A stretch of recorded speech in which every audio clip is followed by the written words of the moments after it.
plans have you made? Maybe you've got a plan to finish all your veggies so that you can get ice cream. Yum. Or maybe you have a plan to clean your room so that you can find your favorite stuffed animal. Some plans take a little more commitment. Like maybe you want to get stronger for soccer tryouts by running and doing jumping jacks every day. Whew. Or maybe you plan to learn guitar by practicing 15 minutes every day. Those are all great plans, but they won't go anywhere unless you stick with it, follow through, do the work. And one of the best plans that you can make is to show love to others as you practice kindness and share your time. That's how true friendships are formed. But there's one relationship that's more important than any other: your friendship with God. You can know and spend time with God, just like any good friend, but it won't happen by accident. You need a plan to practice hearing from God, practice praying to God, practice talking about God, practice living for God. You can tell God, I want to live my life for you. When you commit to spending time with God and growing your friendship, others can see God at work in you. That's why commitment is an amazing way to worship God with your life, because worship is about more than just singing loud. It's all about living loud.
Welcome to the Story Lab.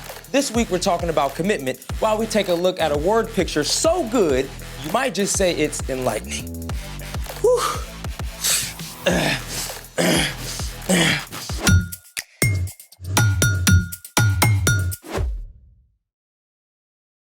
Hey, I'm Carter. And I'm Zeke. We're talking about commitment, which is making a plan and putting it into practice. Well, it looks like you're practicing something. Well, I thought it would be awesome to revisit a sport this summer, like rock climbing. Stupendous. Right? My first time climbing was so awesome, I went for hours. But the next morning, I could barely lift my fork. Sore arms, huh? I gotta do some training. Yeah. But to be honest, I don't really know what I'm doing. Well, you're in luck. It just so happens that I know someone who knows a lot about training. Oh. Yeah, his name is Samuel, and his sport is soccer, and he is joining us right now. Hey, come on in. Hey, guys. Hey, Samuel, we are so excited to have you here with us today. So happy to be here, Zeke and Carter. So excited for what we have today. Well, we want to learn how you train to be so good at soccer. Yes, like for starters, how did you get started playing soccer? My two cousins, they're the ones that really introduced me to soccer. So ever since then, I got to play with them, be part of their team, and from then, it was a lot of fun. What do you enjoy most about playing soccer? Well, I love playing soccer because when you're out there on the field, it really does feel like you're out there being free. You get to be part of a team. It feels like you guys are working all together towards one goal. And it's really a lot of fun being able to make tackles, being able to kick the ball, make passes. I have a blast every time. So would you say that getting good at a sport involves a lot of training? Oh, definitely, definitely. I would say it involves a lot of training because it's something that takes repetition. You know, you gotta go out there and practice, make sure you're honing your skills, make sure that you're keeping up your endurance, definitely things like that. So I would say it takes a lot of training. So why is training so important? That's a very good question. Training is important because you want to build up your muscles to get stronger. If you go out there and you're not really training, you might get hurt. So that's something you want to avoid, you know? Training also it helps you because it keeps your skills consistent. And so if you're not training, you might lose a little bit of those skills. You know, as I'm getting older, I feel like I'm losing some of those skills sometimes. So it's important to keep the training up. Yeah. So how is soccer still a part of your life? Soccer is so important because it brings me back to that feeling of being part of a team. Like I said, being with my cousins out there on the field, feels like I'm part of a community again. So I love playing soccer for that reason. Well, you have that soccer ball. Do you think you can show us anything? Well, I think I could pull out a move or two. Yes, Awesome, please let's show do us. it.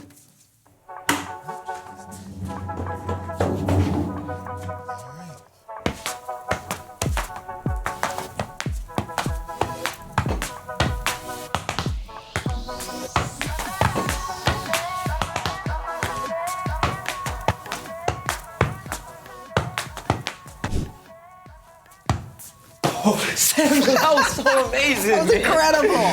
Thank you guys, man. I love how training has become such a big part of your life. Yes, and thank you so much for sharing all this amazing stuff with us. Of course, guys. Thank you guys for having me, Zeke and Carter. It's been so much fun. Yes, I am so excited to start training for real now, and I'm also slightly intimidated. You sure shed some light on the whole training process. Speaking of light, it's time for The story before the story. Today, we're in the book of Psalms. Long before there were high-tech lyric and dance videos for worship, there were the Psalms. For thousands of years, the Psalms were the main songbook of God's people, the Israelites. The individual songs, or psalms, were composed over many years. About half of them were written by King David. Some psalms are songs of praise or thanksgiving to God. Others share wisdom, and many are cries for help in a tough situation. In every case, the Psalms speak truth about who we are and who God is. There are 150 psalms, and the very longest is Psalm 119. Which is where our story starts. Take it away. Hey everyone, I'm Erica. Psalm 119 is the longest chapter in the entire Bible. We don't know for sure if King David or someone else composed the psalm, but we do know they wrote it in a very cool way. See, There are 22 letters in the Hebrew alphabet and 22 sections, or stanzas, of Psalm 119. And guess what?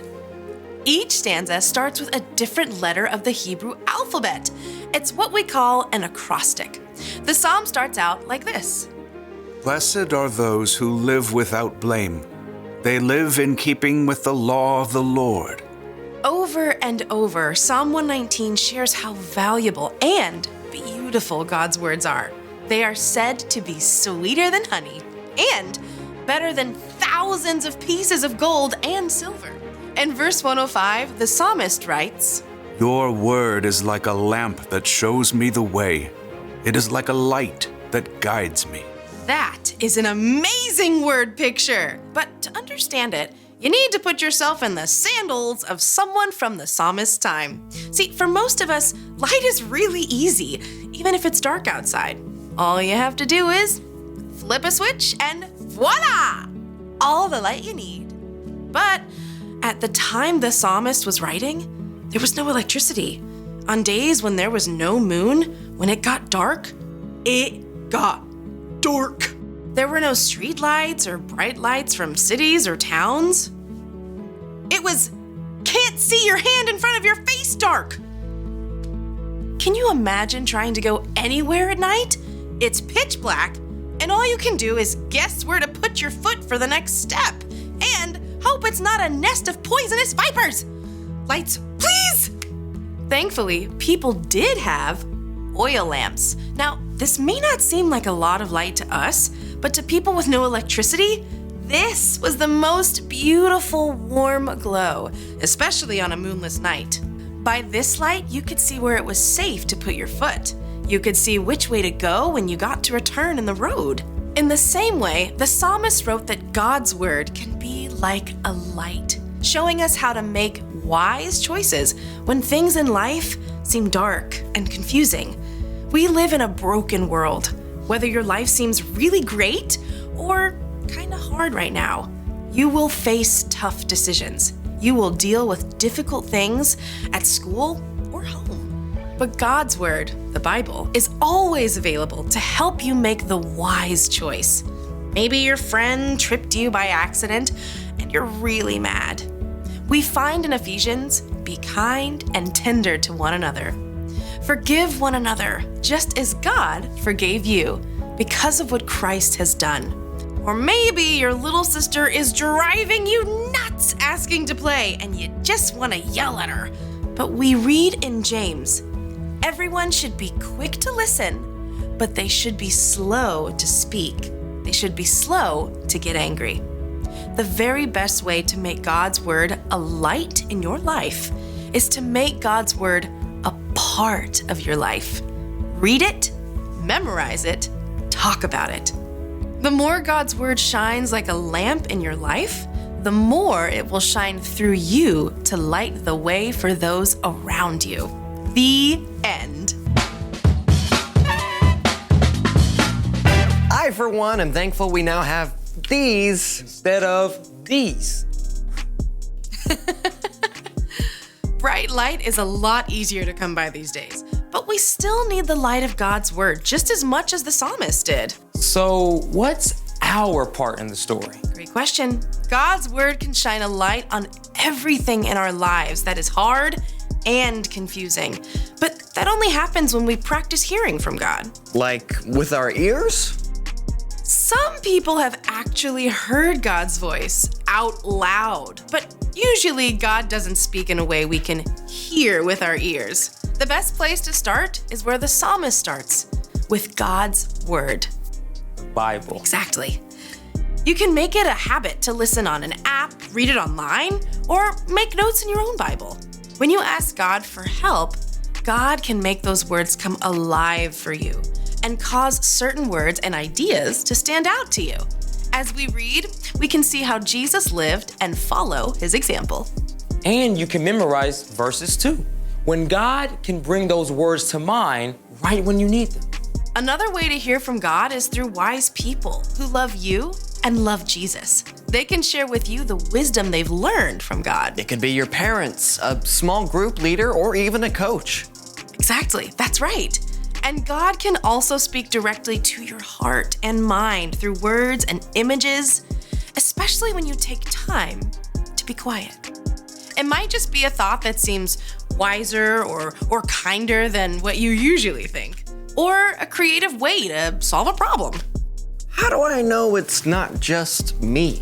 Well, practice. And if you aren't sure if what you're hearing is from God, it's a great idea to ask a grown-up who is following God too. Sometimes that's hard for me to wrap my head around. I mean, the God who made the whole universe wants to talk to me? Mind blown. You got it. Just takes a little patience and practice. See you next time. So, here's the thing. Practice hearing from God. That's one of the most important things to practice if you want your faith to grow. But you can also practice other things too. I thought you were gonna train for rock climbing. Well, after talking to Samuel, I kind of want to try soccer now. Oh, show me what you got. Ready? Yeah. Well, you want me to show you how it's done? Sure. Yeah, I think we need to get Samuel back in here. Sure. Well, thanks for joining us in the Story Lab. See you next time. Oh, you want to practice more? Yeah, but where'd it go? How are we going to practice that? Oh, want to practice more? Absolutely. Okay, ready? 1, 2, 3, 4. 4. New record.